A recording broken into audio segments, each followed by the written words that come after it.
good evening or good morning. No, actually, good evening, everybody.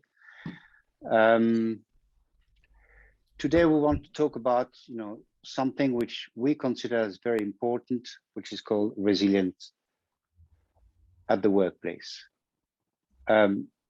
Why resilience makes sense for individually, for leaders, for team, and within organization.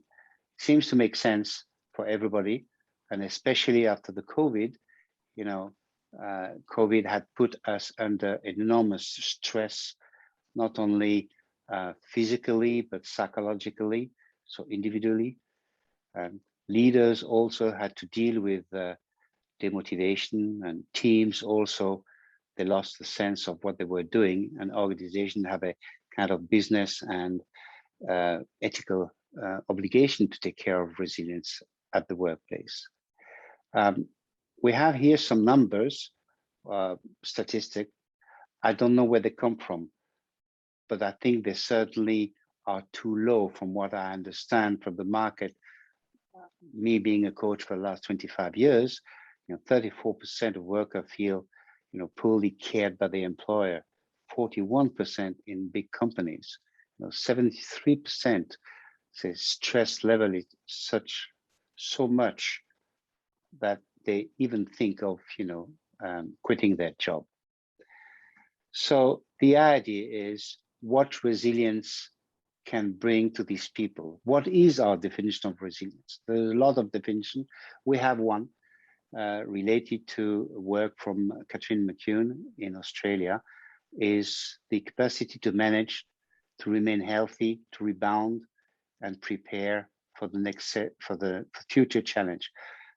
We put in bold the words which are more important, the most important, which is manage, remain, rebound, learn, and prepare. The model is based on 4 pillars: the authenticity of self-management, the physical health, the adaptability, and the proactivity. Like if you were sitting on a stool and you have 4 legs, and if the stool, if the legs are not strong enough or healthy enough, you may sit uncomfortably or unbalanced and risking to fall down if there is something happening, false movement, etc. The same for resiliences. These 4 legs have different dimension, which we'll be introducing in the next slides. But where do we apply this model and this understanding of resilience? Coaching, workshop for leaders, awareness, and also in research. A lot of universities are working on the model of Catherine McCune, the role scale, to do some research for their doctorate or master, etc. As we do not believe that this resilience tool should be used for selection. It would be, we think it would be unethical and depends on personal circumstances, which have maybe a negative impact on the resilience results. What we say in terms of resilience, the objective of resilience is not well-being, it's performance. So it's very important to understand that this model of resilience is for performance with the dimension of well-being. And the idea is performance, sustainable performance. That's our focus. Here is the dimension I said to you, which are part of this stool legs. Authenticity will be the first 2, living authentically and finding your calling. And the second leg would be collaborating, adaptability, maintaining perspective and dealing with stress. The third would be collaborating, is interacting cooperatively. And the number 7, building a network. And finally, the last leg is staying healthy. Why staying healthy is there is only one dimension on this leg, because if you're not healthy, as we know, and myself, I experienced that in my life, we cannot be resilient whatever we do. We have a model for individual. It does exist a model for team. And I will let Guido intervene on this one. Oh, yes. Thank you, Pierre. Let me connect to your reflection. Sorry. Let me add a small piece of information for those psychologists, researchers, and coaches who are attending the seminar. The main concept, both for the individual level and for the team level, is that resilience is a state. It is not a trait. This is the great discovery, the originality and the uniqueness of the model of Catherine McEwen. And we believe that so much, because we know how resilience can be lost in a minute, or can stay, or can be recovered. So this is an important reflection, because before we go into the team model, the second reflection, which is good for the individual and the team model, is that, well, we are talking about something where we have a model and we have the tools. When we met this Catherine McEwen work, we were surprised by the fact that so many tools are around the world, well, of consultancy and research, but a limited number of them has a model. On the other side, there are models without tools. So this is, I think, important. This is the reason why we are bringing this information to you, and we are promoting the accreditation for future accreditation of those people who are interested in applying the model. This said, as Pierre was asking to me, resilience is an individual matter, of course, and we know how it's relevant and important, and it is a team matter. It is also a team matter. So we have, thank you for the model, we have the individual, the team, we will see what are the components and the implication of resilience at the team level, and we shall see later in a while the role level.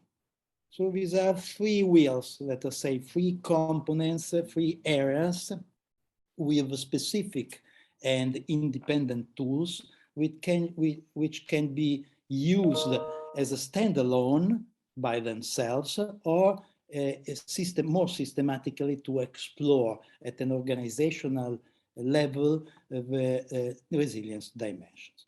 So please, yes, thank you, Kemek. So the team, let me give a provocation. The research from Catherine McEwen says some important brings some important findings. Well, it is not enough having a certain number of resilient people in a team to make the team resilient. So this is absolutely true. If you think to your experience, we shall share later after this short presentation.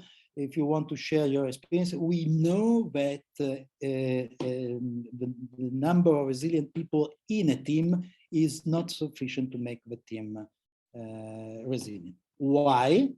Because the team model of resilience is about practice and processes, not about competences. So you may have people competent with the qualities, with the profile of a resilient person in a team, who are not making the team resilient. And second, we know perfectly now from research that a resilient team, the resilience of a team, is strictly connected to performance. So you want performing teams under difficult conditions, you have to take care about team resilience.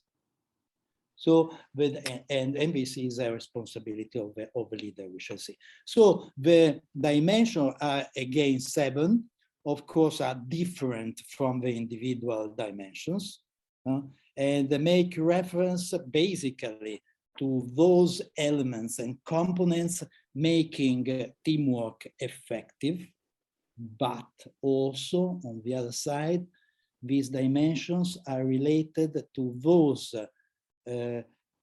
processes, those components who enable teams to be reactive and proactive and adaptable under specific, difficult and hard circumstances. So the difference between an effective teamwork and team and a resilient team is that the resilient team is also effective when another team may divide, may lose focus, may lose performance, may lose continuity, may lose a sense of a mission and of belonging. We will not explain, of course, all of them, but if you see, the team is robust, is resourceful, is perseverant. So here you have also the focus on the solution and not on the problem. These are kind of teams working on the solution and not on the problem. There is self-care. This is a very interesting area, which is somehow connected to the healthy, staying healthy individual. So one of the mission of a leader and within the team is taking care of good practices. We know how it is important that when times become difficult and you have short time to take care of others and to have the right balance between work and personal life. Capability is about networking and delivering under uncertain conditions. Connected is, of course, is a sort of being sense of belonging, and alignment is about the motivation to success. We can imagine a resilient team which still is motivated and trying to find solutions when everything seems to go wrong. So this is the team. Just Guido, to reinforce what you just said, definitely if people are resilient, if they are in charge of their own resilience, it doesn't mean that they can, participate to a resilient team. And the same for that, you were just to introduce that, the individual responsibility to be resilient is important, but there is also an individual responsibility for the leader to take care of his team. If you want to say some words on that, Guido. Oh, yes, absolutely. This is the first is that the leader has a responsibility about his or her resilience first. Second, has the responsibility, even more important, about the team resilience. What we see, and we have worked with some consultancy recently with Pierre, what we see that often good leader, effective leader, result-driven leader, motivated leaders lose the focus, lose this focus. So they close themselves in their blocks, they become a little bit negative, take less care about the processes in the team. So the responsibility of the team is to help and support with specific behaviors, and the model is giving the specific behaviors, supporting the resilient team. So individual. Yes, I would say, to be honest, the leader and even the organization have a, they both have a kind of ethical and business obligation to make sure that the people within the organization or within the team are resilient enough to face difficult situation, unexpected situation, which may be negative, or difficult negotiation, or situation within the team. And that is important to understand that when we talk about performance, sustainable performance, there is also, as we said before, a dimension of well-being. It means that an organization, as I said, the leader, of course, but an organization has a kind of, moral obligation. For me, it's a moral obligation. I don't know, for some organization, they don't really care. I've met some company who don't really care, get on with it, kind of. And for me, as a coach, as a psychologist, I do think that it is important, an important dimension to make sure that the organization care about the people they're working, not only with the money, but also with their psychological and physical well-being. Yes, and in this sense, research from Catherine's team demonstrates that the behaviors of a leader under hard and difficult times is influencing the engagement of people and is influencing the performance. So what else do you want from a leader? You just want that, but leaders often overlook this importance. Because maybe they are resilient. Pierre, this is our experience in consulting. A leader is resilient, and they think that others should be resilient, and they have nothing to do particularly to sustain or optimize resilience. But if you look, we did some organizational intervention and surveys using the model. If you look at the organization, one thing employees are crying about is that they feel isolated, they feel left alone when things are going difficult. So this is, I think, an important lessons learned we had about the applicability of a model, because this is interesting. The model is applicable at an organizational level, at a team level, at an individual level.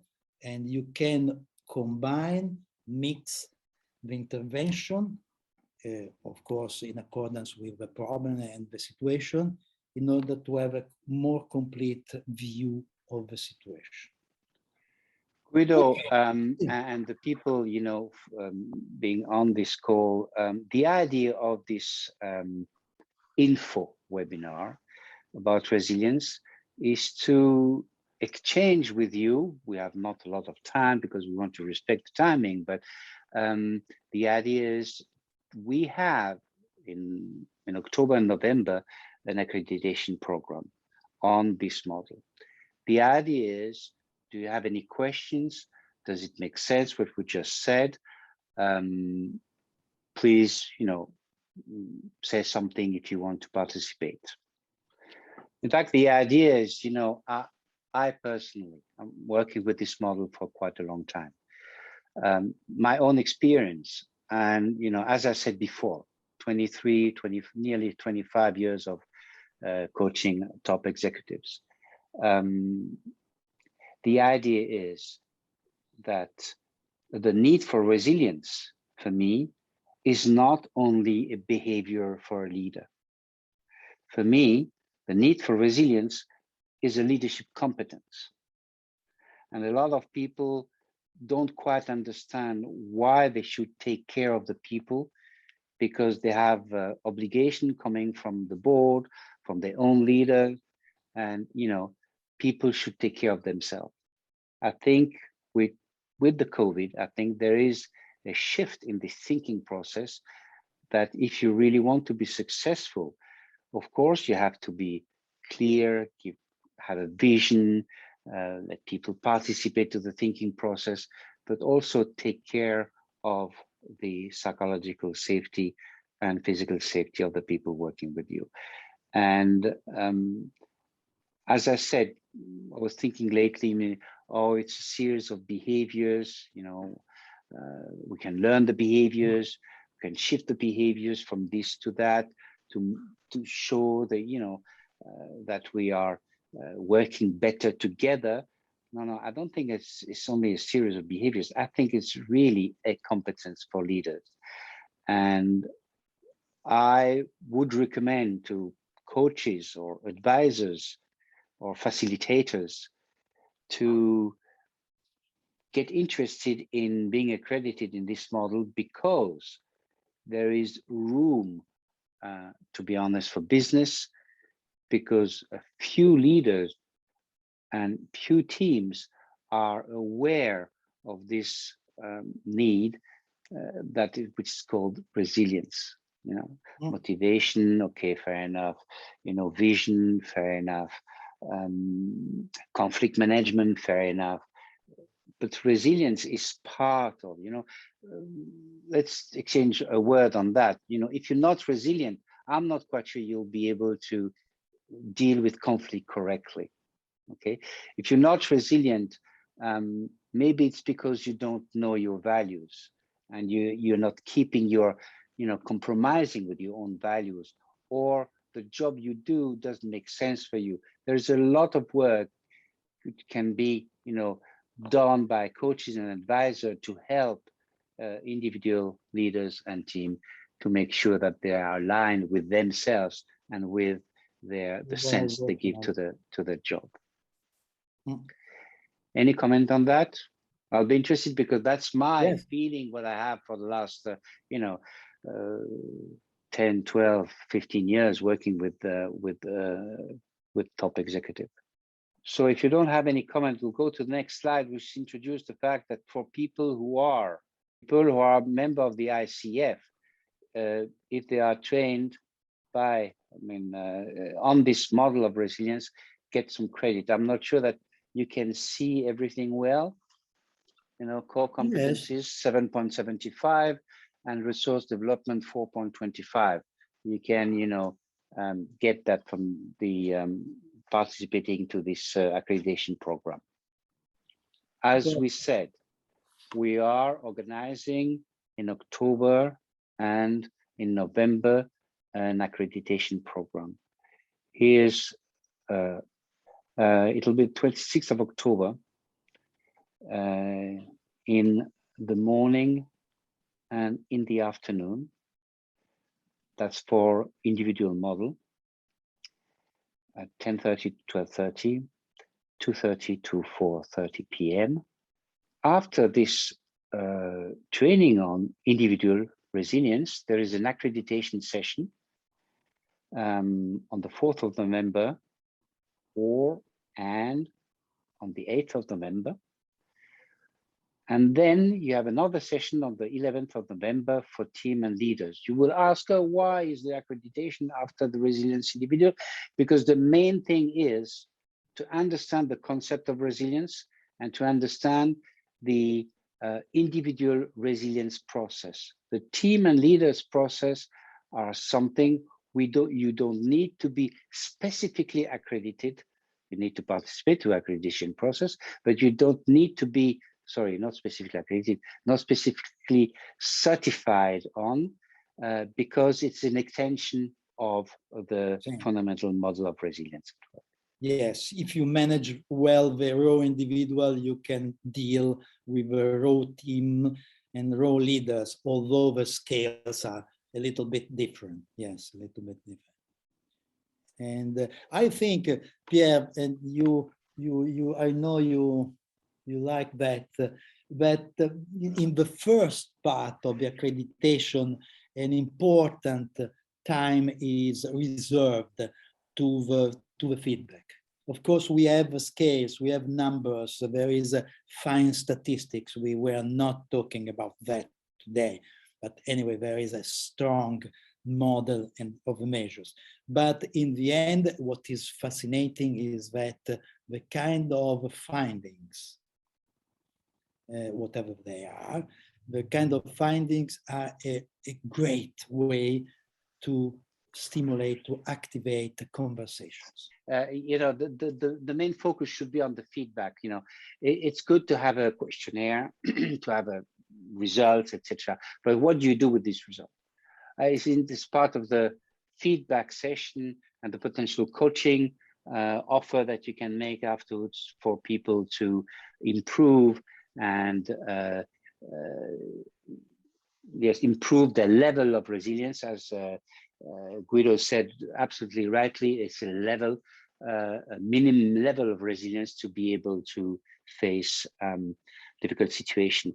And some people ask me, Pierre, you know what? It's sometimes difficult to offer this model of resilience for leaders or for people you coach? I never asked the question.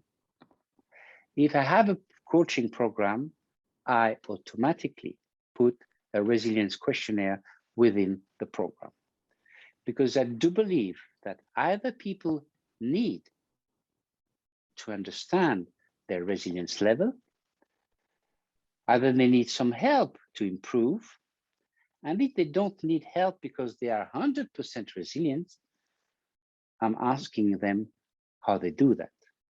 But there is one thing to unconsciously, doing the right thing, or implicitly. What I want as a coach, I want to bring from the implicit to the explicit.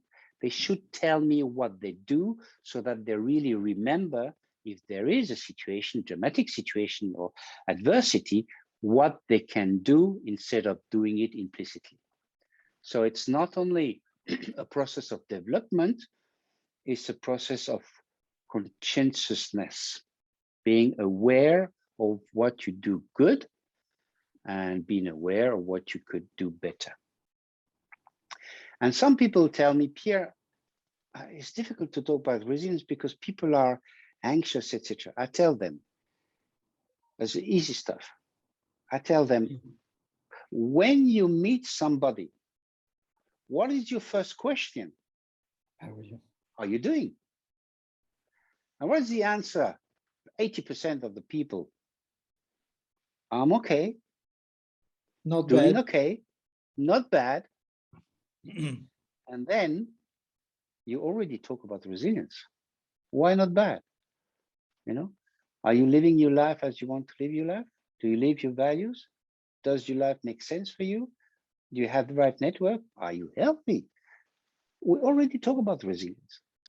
It's a subject of every day. And the marvelous thing with this model of Catherine McCune, it's no rocket science. It just makes sure that people are aware of how they do well, or are aware how they could do better. Sorry for taking this moment of talking about myself and the way I'm working, but I thought it would be interesting. I don't know what you think.